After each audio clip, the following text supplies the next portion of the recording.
তোমরা কি জানো ছোটবেলার মোটু পাতলুর এই কুম্ফু কিং মুভিটির কথা? কি হয়েছিল এই মুভিতে? তোমরা যদি মুভিটি দেখে থাকো তাহলে চলো আরেকবার দেখে আসা যাক, কারণ আমি বলতে চলেছি entry story Motu Patlu movie kung fu Kings.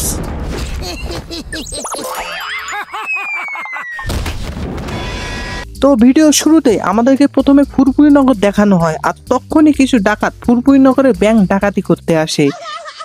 ডাকাতেরা যখন ডাকাতি করে তখন হিরোর মতো আগমন হয় আমাদের সিঙ্গাম স্যারের, আর সব সময়ের মতো বলে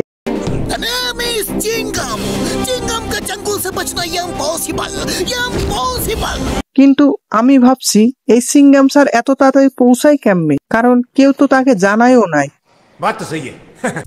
যখনই সিঙ্গাম স্যার ডাকাতের অ্যারেস্ট করবে তখনই একটা ডাকাত রাস্তা দিয়ে যাওয়া মহিলার মাথায় বন্দুক ঠেকিয়ে বলে। মহিলার যখন ভয় পায় তখন মহিলার সাথে থাকা বাচ্চা মোটুকে ডাক দেয়, আর সঙ্গে সঙ্গে মোটু পাতলু হিন্দি মুভির মতো বাইক নিয়ে আসে আর ধুমধুম করে ডাকাতদের মেরে মহিলা ও তার বাচ্চাকে বাঁচায়। কিন্তু টুইস্টে আসে এখানে, যখন মোটু দেখে এটা ছিল স্বপ্ন আর বাস্তবে সে পাতলুকে মারছে। শালা বারবার খালি পাতলুই মার খায়। এরপর পাতলু মোটুকে মনে করিয়ে দেয় ফুরফুরি নগরে মার্শাল আর্টের একটা প্রতিযোগিতা আছে, আর পাতলু বলে চলো দেখতে যাই। এরপরে সিনে আমাদেরকে মার্শাল আর্টের কম্পিটিশনে নিয়ে যাওয়া হয়, যেখানে টাইগার চ্যাং নামে একজনকে দেখানো হয় যে সব জায়গায় মার্শাল আর্টের চ্যালেঞ্জ দিয়ে বেড়ায়। এরপরে টাইগার চ্যাং এর সাথে বক্সারের প্রচুর লড়াই হয়, আর বক্সার খুব খারাপ ভাবে হেরে যায়। বক্সার যখন হেরে যায় তখন টাইগার চ্যাং অহংকারে ফুরফুরি নগরের সকল লোকদের অপমান করা শুরু করে, আর ফুরফুরি নগরের অপমান সহ্য করতে না পেরে সিঙ্গাম স্যার আমাদের খুব বড় বড় ডায়লগ দেয়, আর ডায়লগ দিয়ে মোটুকে ফাঁসাই দেয় আর বলে এখানকার হিরো একমাত্র মোটু, আর মোটুই তোমার সাথে লড়াই করবে। এরপরে মোটু রাগান্বিত হয়ে টাইগার চ্যাং এর সাথে লড়াই শুরু করে, আর টাইগার চ্যাং খুব সহজে এই ম্যাচটাও জিতে যায়। টাইগার চ্যাং যখন মোটুকে হারায় অনেক উৎসাহিত হয়, তখন মোটু চ্যালেঞ্জ দেয় মার্শাল আর্ট শিখে তাকে হারিয়ে ফুরফুরি নগরের অপমানের প্রতিশোধ নিবে, আর এই চ্যালেঞ্জ টাইগার চ্যাং তখনই অ্যাকসেপ্ট করে। এরপরের সিনে আমাদেরকে টাইগার চ্যাং এর সাথে থাকা একটা টাকলা বুড়ো, মানে ভালো লোক যাই হোক,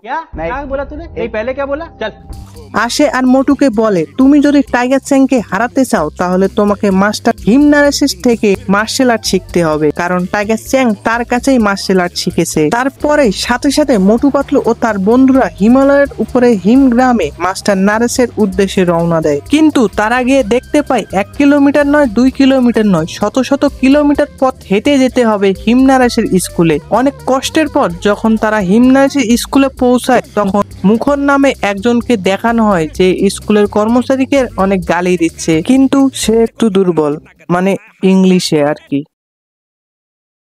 অন্যদিকে আমাদেরকে দেখানো হয় এই মুভির সবচেয়ে বড় ভিলেনকে, যার নাম ছিল ডিং ব্যাং, আর তখনই আমরা বুঝতে পারি ডিং ব্যাং এর জন্যই কাজ করে টাইগার চ্যাং, আর তার বুদ্ধিতে টাইগার চ্যাং প্রতিটি শহরে গিয়ে মার্শাল আর্টকে প্রচার করে। এরপর ডিং ব্যাং টাইগার চ্যাং এর স্বাগতম জানায় আর বলে চলো তুমি এতদিনে কতটা শক্তিশালী হয়েছে তা দেখাও। এরপরে মোটু পাতলুকে যখন মুখর স্কুলে ঢুকতে দেয় না তখন মোটু পাতলু ও তার বন্ধুরা হতাশ হয়ে পড়ে, কিন্তু তখনই স্কুলের রান্নাঘর থেকে খাবারের গন্ধে বরাবরের মতো মোটু উঠতে থাকে আর উড়ে উড়ে স্কুলের জানলা দিয়ে রান্নাঘরে পৌঁছায়, আর তখনই মোটুর গায়ে আটা পড়ে যায়। আটা পড়ায় মোটুকে রান্নাঘরে আসা রাঁধুনিরা ভূত মনে করে পালিয়ে যায়। এই দেখে পাতলুর মাথায় বুদ্ধি চলে আসে, আর তারা ভূত হয়ে চাকরদের ভয় দেখায় আর তাড়িয়ে দেয়। সকালে যখন মুখর দেখে কোনো চাকরি নেই তখন সে নিজে কাজ করা শুরু করে, আর তখনই মোটু পাতলু ও তার বন্ধুরা হাজির হয়ে বলে আমরা তাদের জায়গায় কাজ করব, কিন্তু মুখর কিছুতেই মানতে চায় না। এই মুহূর্তে আগমন ঘটে আমাদের এই মুভির সব থেকে বড় হিরো মাস্টার হিমনারেস। হিমনারেস এসে তার এক ক্ষমতার নমুনা দেখায়, আর তা দেখে মোটু ও পাতলু তার বন্ধুরা অবাক হয়ে মাস্টার হিমনারেসের দিকে তাকিয়ে থাকে, আর এই ক্ষমতার নমুনায় বলি হয়ে যায় মোটু আর পাতলু। মাস্টার হিমনারেস যখন অপরিচিত মুখ মোটু পাতলু ও তার বন্ধুদের দেখে তখন সে রাগান্বিত হয়ে তাদের ঘরের বাইরে ছুঁড়ে ফেল দেয়, কিন্তু তারা আবারই মাস্টার হিমনারেসের মুখের সামনে এসে পড়ে। মাস্টার হিমনারেসের ভয়ে মোটু পাতলু ও তার বন্ধুরা আজব কাজ করতে শুরু করে, আর তা দেখে মাস্টার হিমনারেস হিমনারেশের নাতি টিম টিম অনেক হাসি খুশি হয় আর তা দেখেই মাস্টার হিমনারেশ খুশি হয় আর মোটু পাতলু ও তার বন্ধুরে মুখরকে কাজে রাখতে বলে। তারপর মুখর তাদের রান্নাঘরে রান্না করার জন্য নিয়ে যায়, কিন্তু সেখানে মোটু অঘটন ঘটায় আর এতে সমস্ত মেশিনে থাকা ঝালের গুঁড়ো মুখরের মুখে গিয়ে পড়ে। তখন সে পানি পানি বলতে বলতে গরম পানি নিজের মুখে দেয় আর উড়ে গিয়ে পড়ে ঘাসিটারাম ও ডক্টর ঝাঁকার গায়ে। তা দেখে টিম টিম অনেক হাসি খুশি হয় আর এরপর মোটু পাতলু মাস্টার হিমনারেশকে তাদের রান্না করার সুখ খাওয়ায়। আর সেখানে কথায় কথায় মোটু বলে, মাস্টার হিমনারেশ, আপনার কাছে আমি মার্শাল আর্ট শিখতে চাই। আর এই কথা শুনে মাস্টার হিমনারেশ রাগান্বিত হয়ে বলে, আমি তোমাকে মার্শাল আর্ট শিখাতে পারবো না। মাস্টার হিমনারেশ মানা করার পর মোটুর মাথায় একটা বুদ্ধি চলে আসে। হ্যাঁ ভাই হ্যাঁ, তোমরা ঠিকই শুনেছো, মোটুর মাথাতেও বুদ্ধি আছে, সে খাটায় না। যাই হোক,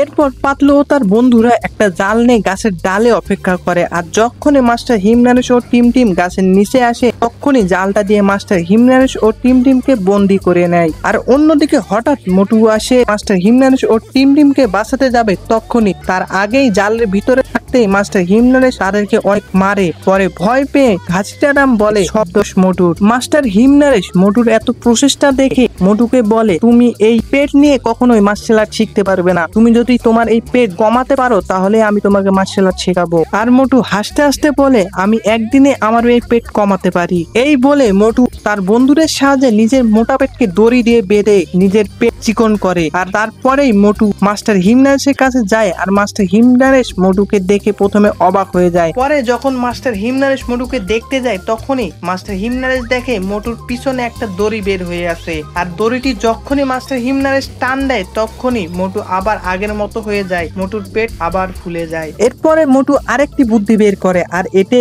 ডক্টর ঝাটকার বানানো একটা বডি কস্টিউম পরে নিজের মোটা পেটকে কমায়, কিন্তু মাস্টার হিমনারেশ এটাও বুঝতে পারে। এরপর মোটুকে মাস্টার হিমনারেশ জিজ্ঞেস করে কি কারণে সে মার্শাল আর্ট শিখতে চায়। তখন মোটু ফুরফুরি নগরে হওয়া সমস্ত ঘটনা মাস্টার হিমনারেশকে খুলে বলে।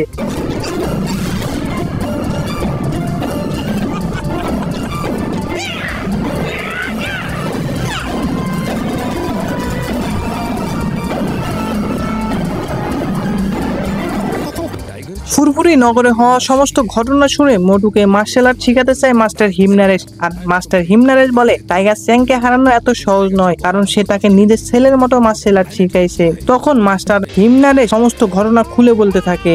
আগের ঘটনায় দেখানো হয় মাস্টার হিমনারেশ টাইগার চ্যাংকে অনেক ট্রেনিং করায়, টাইগার চ্যাংকে মার্শাল আর্টের পবিত্র গ্রন্থের সমস্ত কথা বলে এবং তার ট্রেনিং করায়। আস্তে আস্তে টাইগার চ্যাংয়ের সমস্ত ট্রেনিং শেষ হয়ে যায়। যেদিন টাইগার চ্যাংয়ের ট্রেনিং সব শেষ হয়ে যাবে সেদিনে আগমন ঘটে ডিং ব্যাংয়ের। ডিং ব্যাং মাস্টার হিমনারেশকে অনেক অর্থের লোভ দেখে মার্শাল আর্টের পবিত্র গ্রন্থকে কিনতে চায়, কিন্তু মাস্টার হিমনারেশ মার্শাল আর্টের পবিত্র গ্রন্থকে দিতে না চাইলে ডিং ব্যাং তাকে হুমকি দেয়। আর ঘটনা শুরু হয় এখান থেকেই। তো গাইস, তোমরা যদি এর পার্ট 2 চাও অবশ্যই কমেন্টে বলো আর লাইক সাবস্ক্রাইব করে দিও চ্যানেলটিকে।